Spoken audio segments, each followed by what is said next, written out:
So, hey, this is John Reed. I'm with Caroline Sinders at Collision 2016. We literally cleared the conference out. Yeah, it's We're like completely empty. We're the last two people. You're a UX designer, researcher. You do a bunch of other stuff. We're going to get to that in a sec, but you're also kind of a troublemaker, I think. My mom would probably say that. In a good way, though. Yeah. In that you bring up issues that I think are really important, including this issue around design for consent, which has to do with how do you design to prevent harassment and create more inclusive web cultures, which I think is a beautiful project that you've been working on. Thank you. And we can't talk about your day job or you would have to kill me, and that would be really unfortunate. It's true. But we know that you're a machine learning expert.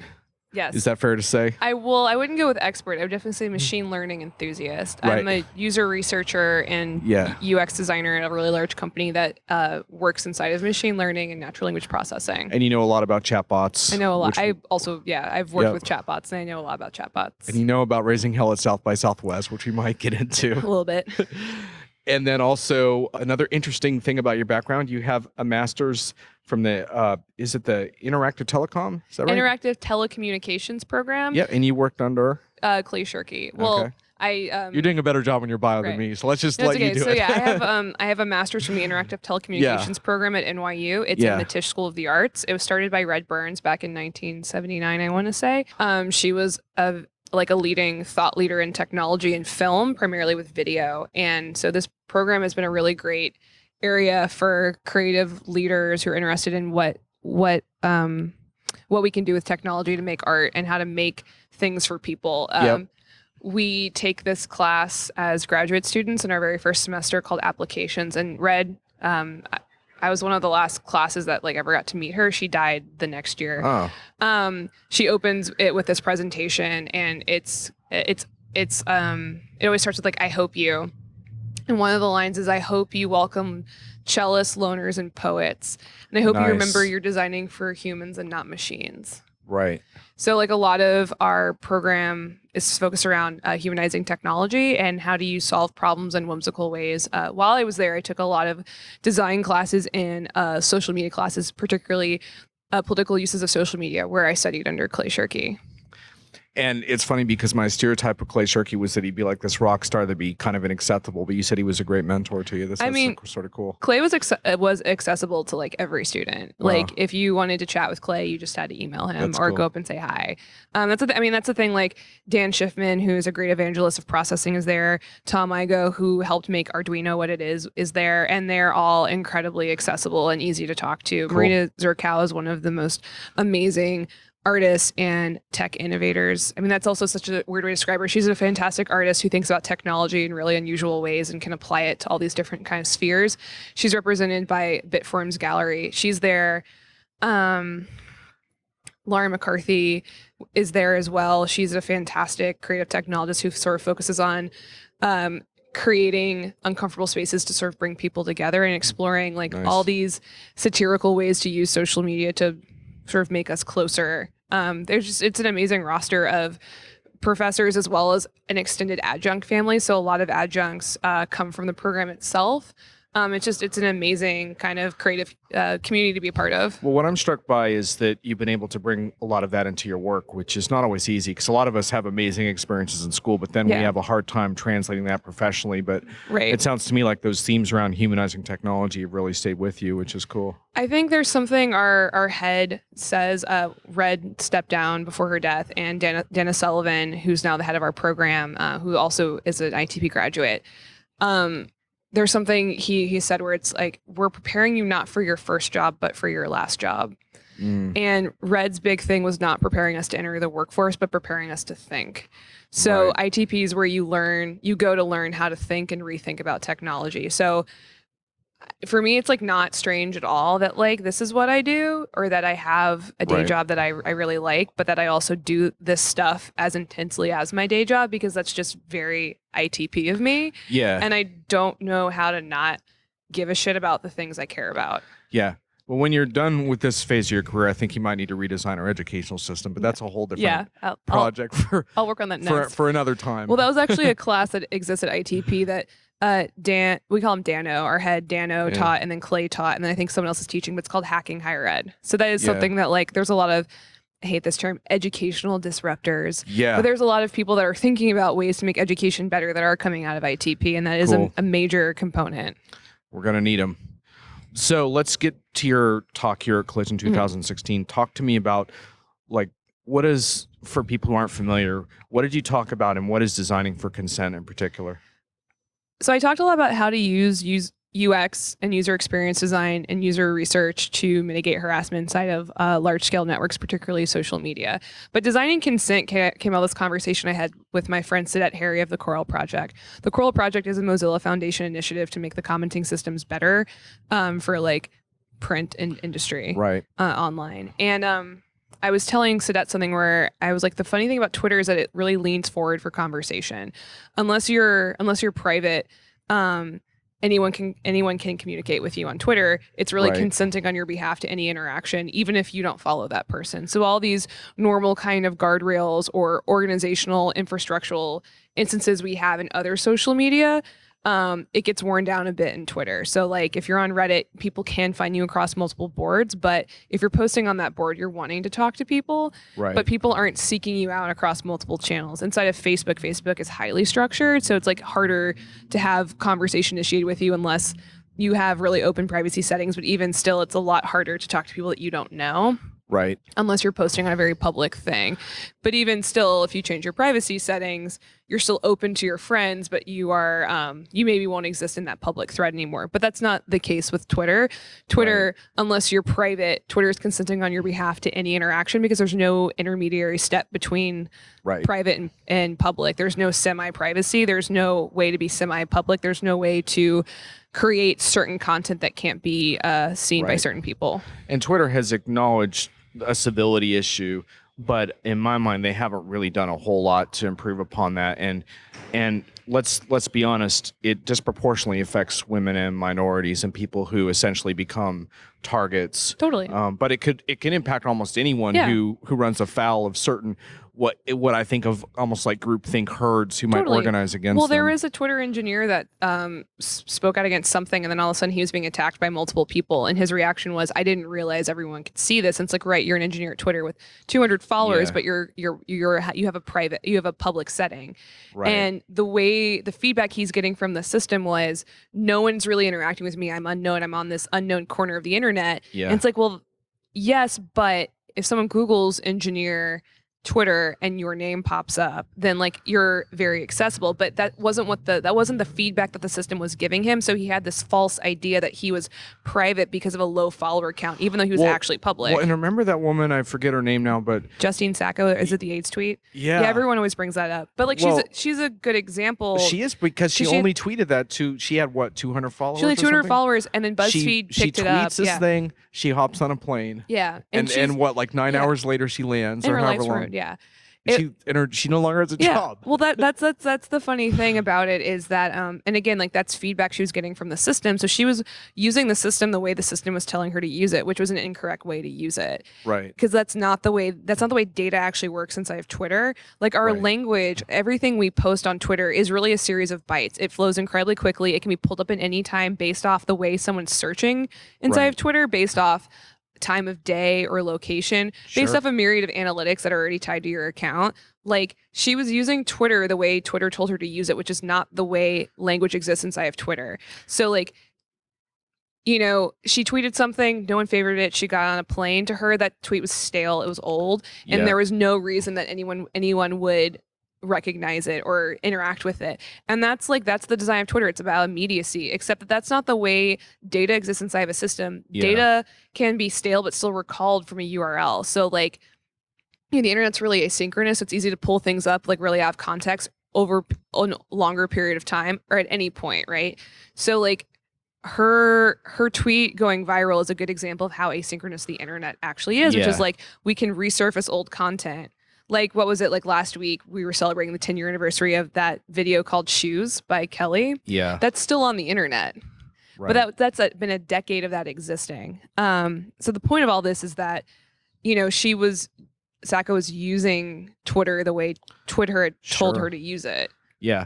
And interestingly enough, we think a lot about dealing with things like harassment. We think in largely in terms of like punitive and enforcement type measures.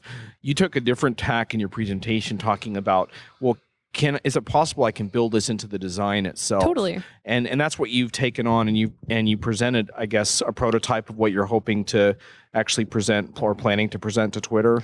It's something where like I would like Twitter to see it, and there have been like, there's been like talking of if that will ever happen. Right. Can you give some examples of the kinds of things that you thought of that you think would help to address this? Yeah, it's easier if you see it, but it's more privacy settings, meaning like turning off the replies on a tweet, allowing people to filter out content, meaning like if someone has less than a certain amount of followers, they can't talk to me. Or if someone has less than a certain amount of followers, they can't, or their account's less than a certain amount of days old, they can't talk to me, but also they couldn't see you. So that came out of specific research I did into Gamergate, where people were creating brand new accounts to harass people. So like they would get blocked on their regular account, and then they would go create a new account and continue to harass someone. So a good way to tell if an account was fake would be like if it was created day of. So like if you just wanted to cut through a lot of the noise, if you thought you were going to be harassed on Twitter, a great thing would be able to be like, if your account's less than a month old and has less than 5 followers, not you're following 60 people, but it has less than 5 followers, it's probably not a real account. Right. But the thing about that is a lot of these things we're trying to allow for more user agency, meaning like maybe you think you're a power user and you don't want to interact with anyone that has less than 100 followers or 1,000. Right. And I don't think that that's necessarily wrong for a user to want that. That's up to that user. And sometimes I get pushback when I say that, when people are like, oh, you're creating this hegemonic society. I'm like, well, a lot of users actually want to interact with everyone. Is one thing I learned I did like a wide study into how people who are victims of Gamergate wanted to access Twitter and use it. And a lot of people actually want to interact with all of their followers. Right. They just want periods of where they don't have to when they're being attacked. Well, and I would make the argument that ship has already sailed. Like, for example, Clout has already built a business upon organizing people by perceived status. And then you look at someone like a Beyonce, her opinions have 1,000 times more weight than mine by default. Right. It doesn't matter like what settings I adjust. No, for sure. But a lot of it is like, because I get into a lot of free speech arguments where I am completely pro free speech. I just think that you should also be allowed to interact with the ways you want to interact with things. So a lot of this came out of me trying to replicate like conversations we have offline. So now, like, think about all the affordances you have offline. You can see everyone around you. You can lower your tone of voice. You can walk away. You can go to a different location. You can make an excuse. You can just stop talking. You could throw a drink in someone's face. So I was trying to think of like what are ways to like design to take those elements of what could shift a conversational dynamic and put it into design. So what is the equivalency of walking away? What does a pause look like? So I've been also thinking about like, how do you incorporate more emojis? Like, could you pause a thread and say like, I'm the creator of the thread and I'm done with it, and I don't want to be notified of it. So instead of deleting it, like, could you think of ways where you could let someone know, like, I want to pause. And maybe that doesn't need to be designed. Like when I want to pause conversations, I have Twitter, I stop responding to people, I just favorite. And eventually people pick up really quickly that I don't want to talk anymore, but I'm acknowledging them in a polite way that they're there. Right. So it's like, it's understanding those kinds of nuances. Like, what do we use with the tools that we have to create more nuanced conversation? And also using data configuration and data streams in conjunction with that. Yeah. And so is that the beginnings of how your interest in machine learning and UX design could also begin to intersect in some ways? Completely. Yeah. I mean, like, I would love to be able to spend a lot of time working inside of machine learning with social media. Like, that would be a dream come true. It's one of the reasons I like chatbots. It's one of the reasons I wrote this thing on Medium about Tay and how I thought it could be designed better. Were you a fan of Tay? No, not really. I mean, like, I thought Tay had a lot of really great potential. She had a sharp mouth, Tay. Well, I thought it had a lot of really great potential. I don't like that we genderize bots. So I don't like that Tay automatically had to be a she. Yeah, right, yeah. But also, one thing I didn't like was, like, when you put a bot somewhere, it amplifies the system it's on. So, like, if you were to create a bot with a megaphone, it'd be a loud bot. Right? Like, it wouldn't be a quiet bot. And that's not shocking to anyone. Or if you made a bot that, like, ordered food, like, there would be certain interfaces. So it would amplify all the issues with a food ordering system of, like, getting things wrong, like glitching out in your order, giving you too many sides. I thought Tay amplified our cultural issues and how ugly we are as a culture. But not necessarily though, because that's the issue I have with Tay is when people are like, Tay is a problem of society. I'm like, well, no. 4chan likes to prank things, especially marketing things. Yeah. So like there was a trolling campaign against Charmin where people were tweeting about butts to Charmin. Right. Like I had a guy friend who loves to go on marketing Facebook accounts, and he'll do like what's it? It's like one of the battery companies. He'll be like, well, what happens if I swallowed a battery? What if I swallowed 7? And he'll do it for like hours because he just thinks it's funny. Wow, he's diabolical. He's awful. But the point of that is, and he'll like tweet at Band-Aids like I ate Band-Aids. What's Nice. gonna happen? But what I'm saying is that there are some people that just like to like take the steam out of or take the stuffing out of, you know, marketing campaigns. And so I don't think that You're taking more of a bad apples theory. That there's some bad apples out there. I mean, there are. We don't suck as a culture. There are, right. And we definitely suck sometimes as a culture. But like people looked at Tay of like, this is what happens with the internet. I'm like, no, this is what happens when a group of people on 4chan realize that they can make a Microsoft, a Bill Gates company, bot curse at people, and they thought that it was funny because. Yeah, on paper it is funny, except then it was also used as a tool to circumvent the block button. So you could attach like Tay and the person that blocked you into a conversation, say, Tay, repeat after me. And then you could all of a sudden get Tay to harass people. So the repeat after me function was like a harassing element. So like the people that were making Tay didn't think about like, what's the infrastructure of Twitter? What happens if most people are tied to something? How do we pause? Like when I interacted with Tay, I asked Tay about Eric Gardner and it returned a very nuanced response.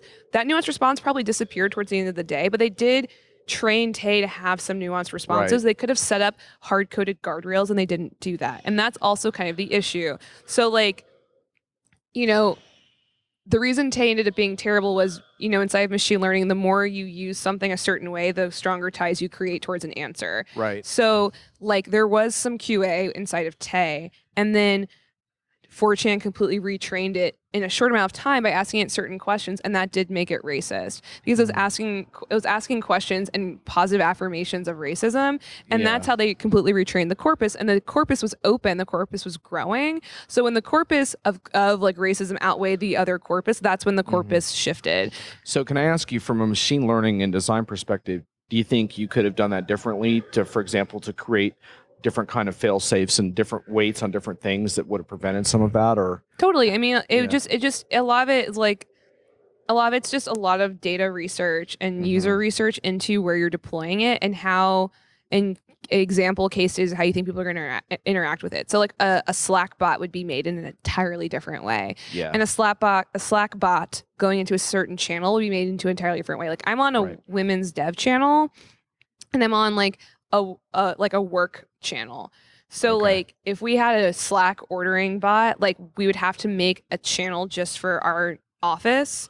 Right. And then from there figure out who was going to be the card holder.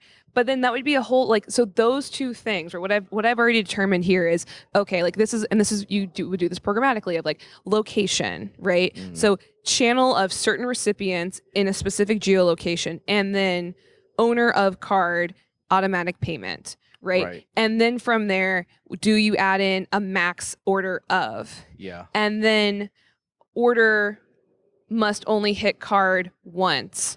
Right. If order is hit again, don't process, return a certain response to the group. Those are all programmatic queries I'm talking out. And that's around a very specific point, which is like, it's on Slack, so it's a closed area. Yeah. 2, it's a food ordering bot. And then 3, it's a food ordering bot with maybe like max 20 people would interact with. Or in my case, my office, it would be 5 people. Yeah. So like those are all specific things. So like for the example of Tay, it would have been like, okay, like let's test what happens if someone's muted Tay and someone else hasn't, or someone's blocked Tay and someone has it. Let's test what happens when Tay is interacting on a DM. Can other people be added or removed? Can Tay kick people off? What is Tay's response to sexual assault? What's Tay's response to pizza ordering? Like, you know, what happens if another brand gets involved in interacting with Tay? Do we care? and then it's having an opinion about it. So it's like those are all things you structure. Yeah. And you structure inside of your knowledge tree around these responses. So like it's just it's a lot of structure. And I think that they were aiming for a more structureless bot to see if that was possible. And that's a totally worthwhile experiment. Just don't subject your experiment to like thousands of people. A few days ago when you and I were on the ill-fated riverboat cruise, long story. Yeah. That we were on a cruise that like never took off, and it was really boring with really awful drinks. Like anyone that offers you a hurricane in New Orleans, you should just say no. This is coming from a native New Orleander, so take it seriously. I told my mom that the drinks that we agreed with on the cruise were hurricanes, and her mouth dropped. She's like, I'm so glad you left early. That's what I would have done, Caroline. I'm like, thanks, Mom. You trained me well. Someone's got to defend New Orleans culture from the appropriators, right? Also the worst Chardonnay, too. I was just like, I'm out. Peace. I'm like, I don't even know where the scotch is. I don't even want to stick around and see how cheap that was. But before you left and before I bailed, we got into a talk about Facebook. Yeah. And because obviously Facebook made prominent chatbot announcements as F8, you were very, very specific that you do not consider that an AI chatbot. It's not. So let's hear about that. AI is not machine learning. And people think that because you name a bot that it's artificial intelligence. First of all, artificial is not intelligent. We're really far away from true AI. Yeah. But secondly, like chatbots are not artificial intelligence because it's more structured machine learning. It's a specific algorithm that creates a response from like a series of Markov chains or a series of already pre-written answers. And if it's creating answers, those answers are coming from already given answers though. So like Tay, for example, they clearly structured the responses of Tay to understand like noun, pronoun, adjective, verb, and what a sentence looks like. So like there are also probably some predetermined, pre-written responses. Like Cortana has a screenwriter that works on Cortana. Same with Siri, right? So like Siri isn't probably coming up with a lot of responses on the fly, but that's probably due to compliance law.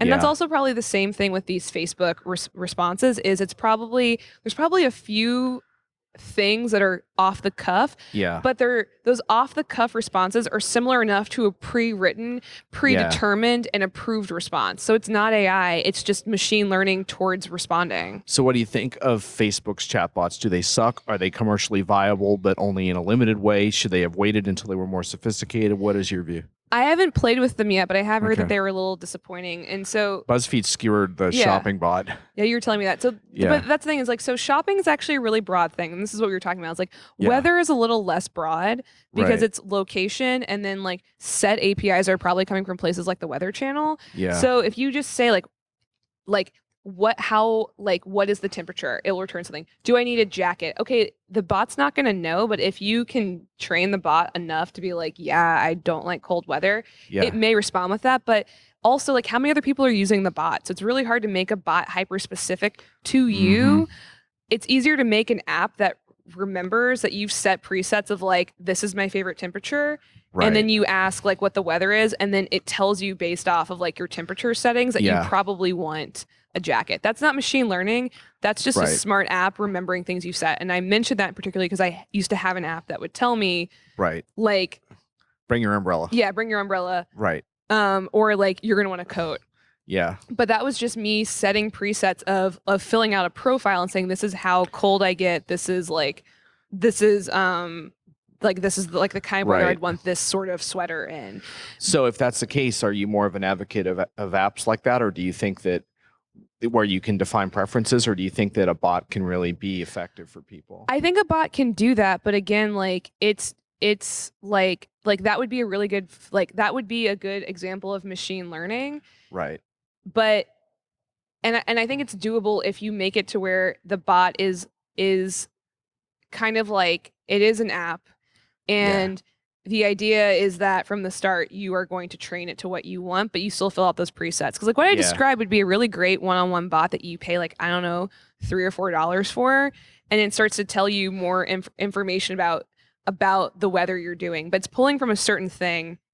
And then it's generating preset responses of, hey, Caroline, or hey, pseudonym you want to use. Yeah. It is 57 degrees. You said that you like sweaters at this temperature.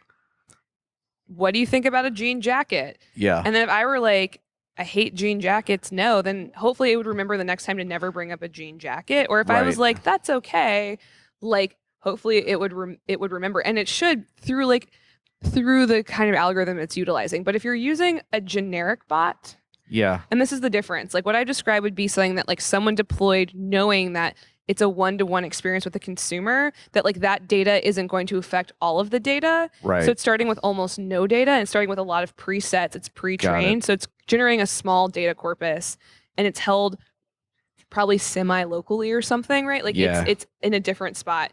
With Facebook, their bots were probably trained for widespread usage, which means that they're not good at narrow examples. So a shopping bot, well, what encompasses shopping? Is that clothing? Is it e-commerce? Is it food? Like ordering a pizza is really different than trying to ask a bot if they have a shirt in a different color. And it creates different responses, has to parse things differently. It also is integrated in different spaces. And that's the difference, is like it's the integration and then like how specific did they train it? Because if you're ordering a pizza, you don't want the bot to return, oh, well, your library book is overdue. Yeah, true. In fact, I talked with the Go Butler founder this week, and he was talking about how they narrowed their focus from very broad to, just basically like airline reservations. Right. Just knock that out of the park and go from there. Right. And airline reservations, again, are really different. Or like insurance bots. Really different. Both of those probably technically fall under commerce. Yeah. Are you getting pinged? We have a live interruption, ladies and gentlemen. Checking the smartphone during the podcast. It's awesome. My mom's supposed to pick me up. Cool. So anyway, we're pretty close to the end of our talk anyway, I think. But during our discussion at sea, I brought up this issue of this documentary I had watched about certain Japanese men who have developed very deep emotional relationships with essentially a female. You don't like the term, but a gendered bot. And you had an interesting reaction to that, because your feeling about it was, we're spending a lot of time designing for stuff that doesn't really inspire the imagination or I guess make the world a better place. I mean, I guess so. What I was trying to say, and this is very ITP of me, and I'm totally going to send this podcast to our alumni list. I'm excited to see what people do when like bot technology becomes more accessible for us to make. I'm worried that like the making will be really constrained to like this one-to-one of like what a bot already is. Like I want to see what bots can be and what we use to solve bots. Right. And how do we use conversational styles to start solving different problems? So like one thing the example I gave you is like, what would it be like to have a movie that's led by a chatbot? So like fake AI, like, and as a creator, like my background's in photography and cinema studies and storytelling and anthropology. So like I think about that a lot. And it's one of the reasons I started making video games when I was at ITP was, what would it be like to have a branching narrative, a choose your own adventure, but in a film, or you're talking to something. And what would it be like if cinema starts to look like that, or TV shows? Like TV's moving to computers now, mainly like laptops, and like it's moving away from watching it on a big screen at a certain time. It's moving to a much more digital space. So, reduce Sophie's choice. What? Reduce Sophie's choice. So at the end, you can choose for Sophie. But or even things of to even be boring. Like, what would it be like to have a personal shopper bot that actually is designed better? And, maybe it is like color preferences. Maybe it's, I don't know. Like, again, I'm getting too hung up in what we already have because I haven't spent enough time thinking about what we could have. But like, what would it be like if we tried to solve more interesting problems using bots instead of just trying to tell people a thing to do or creating a concierge? And like, that's what I'm really excited about with this bot revolution we have is, if more and more people, if it becomes more and more normalized for people to think about bots, are we going to get more and more creative as people get bored? Right. And I hope so. I really, really hope so. Like, I hope we stop creating concierge services, and I hope we start creating something interesting. I just don't know what that interesting thing is yet, but I'm thinking about it. You're putting out a call to action for all those listening and consuming. Get to work on something earth-shattering and inspiring. Right. And a lot of earth-shattering stuff I see is made by Allison Parrish and Darius Gizmini and Thrice Dotted, and they're all amazing bot makers you should follow on Twitter. There you go. Before we wrap, I know our listeners would be very disappointed if we didn't briefly discuss South by Southwest. Oh, no. Where you got yourself into a lot of trouble. I think I can summarize it, although I wasn't there. Were you chairing this harassment panel? Was that the idea, or you created it? Or I was the creator, so it was and it got canceled for a while, but then it got reinstated. Yeah. So, but in the interim of the cancellation, it was this huge brouhaha. Yeah. Is that basically the story? That's pretty much it. I started a panel on how to use design to mitigate harassment inside of video games, so inside of like MMOs. Yeah. And I invited Randy Harper and Catherine Cross, her two fantastically talented women. Yep. A harassment campaign got started to downvote our talk because it's South by. When you submit a talk, people vote on it. Yeah.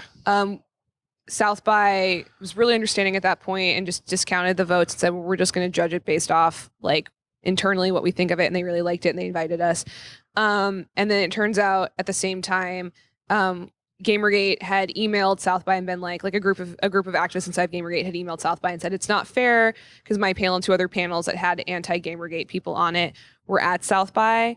And this is past this was during the voting. This is what started our downvoting campaign. Gamergate, a handful of activists had emailed and said it's not fair that there are these anti-Gamergate panels. None of our panels were on Gamergate, by the way.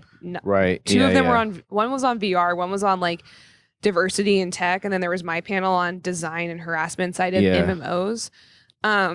So they were actually Gamergate was like, this isn't fair. South was like, fine, you can submit a panel and let's see what happens in the voting. It turns out that panel was never voted on. South by approved it immediately, and it went in. It went into approval. So then my panel was also approved, as were one of the other panels. And I was really concerned because I was seeing a lot of things on Reddit around people wanting to come to my panel and be aggressive with my panelists. And so I was like, my name hadn't been mentioned at all. And I was like, that's fine. It's whatever. Like, knock on wood. But I was really concerned. So I emailed South by and I was like, just FYI, like, can we talk about what security looks like at the panel? Because I'm just seeing a lot of stuff that's calling into, that is directed directly towards my two co-panelists. And South by didn't respond. They didn't respond. I kept emailing them. And then I emailed them because my name actually disappeared from the panel, and they responded within like 20 seconds. They were like, we're so sorry. Something's happening on the back end. Don't worry. And I was like, great. By the way, my emails about harassment, they were like, yeah, we'll get back to you. And then they're like, it's a really big tent. We're into diversity of voices, like deal with it. And I was like, I am not asking you to remove the Gamergate panel. I'm like, that was not in any of my emails. I'm into this diversity of voices you have. I'm asking a question about moderation and security at my panel, specifically because of these links I'm sending you directed towards my two co-panelists. I'm the organizer, so I'm in charge of this relationship between myself and these two other women. I am also responsible for them. Like, can we have a conversation? And then what happened after that was South by didn't respond. And they told my panel, the Gamergate panel, we were both canceled due to threats of harassment. And then my co-panelist and I tweeted about it, and then it kind of blew up. Yeah. And then South by was like, you're coming back, and so's the other. And we also pushed for the other panel to come back too, because we were like, it's not fair if you bring our panel back, but you've canceled this other panel, and they were also harassed, and you're not doing anything about their harassment either, which people don't talk about. But we were very much like, it's not okay that you canceled both of these panels, regardless of what we're talking on. Like, I don't politically agree with Gamergate. But I don't think it's right that their panel got canceled due to harassment, and that South by like didn't understand like what they were doing when they allowed both panels. And that was also something we brought up, was we were like, you really created this contentious situation. You didn't ask either panel what we wanted in terms of security, knowing that like there are opposing fandoms here and there are opposing people and this could get aggressive. Like, you created the situation and you have to fix it. Yeah. So then they created this online harassment summit and we spoke there. Gotcha. Well, that is the real deal. So just to wrap here, if you were a conference organizer, how would you address something like that? It would have been a really easy fix of like, the submissions are closed. So like no new submissions can come in, to handle that sort of contentious behavior that was coming. Right. And secondly, I am a conference organizer. I run a conference called Facets, and it's around women and minorities in STEAM and interactive art, creative coding, and media theory. And it's right now out of 52 speakers, 7 are men and half are people of color. Like, I mean, like half of our speakers are people of color. So that's over like 25 people. So, and we pay for flights out there and we give everyone like a little bit of a stipend. So if someone tells me that they're unsafe, my immediate reaction is like, we're going to fix it. Yeah. And it's like, tell me, like, if you're comfortable, tell me whatever you want to tell me. This is a safe space. And I believe you. Right. Not like, hey, you're overreacting and deal with it. But like, hey, what can I do to make it better? Because like your safety and your ability to feel safe and be comfortable is my number one concern, as is for any conference attendee that I have. Yep. Well, there you go. Great conversation. Thanks, Caroline. Anytime. Appreciate it.